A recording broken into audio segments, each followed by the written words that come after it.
পাই দেখি বিসমিল্লাহ। আহা দেখো ছোট ছোটগুলিরে ভর্তা বানামো। দেখো কয়টা বাড়িতে কয়টা আলু গাছ লাগাইছি,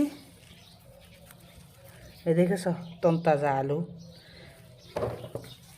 আর আছে ওরও।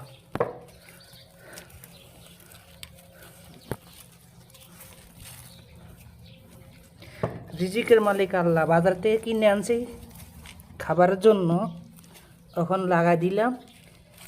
মানে গাছে না খেতে না খেতে গাছ আইয়া গেছে বাসার ভিতরে, পরে এনে লাগাই দিছি। মানে একটা দুইটা তিনটা চারটা মুড়া করছিলাম, ধরে না 2 কেজি আলুর থেকে আমি প্রায় 1.5 কেজি পাইলাম।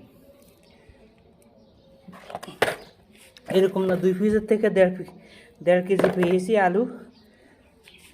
কেমিক্যাল নেই, কিছু নেই, কোনো সার ব্যবহার করিনি। আর এগুলি হচ্ছে রসুন, বাকি রসুন উঠামো ইনশাল্লাহ যে সময় ভিডিও। আবার আমার অপর সাইডে আবার আলু আছে, ওইখানেও বাকি আছে ইনশাল্লাহ। তার কি কেমন হলো?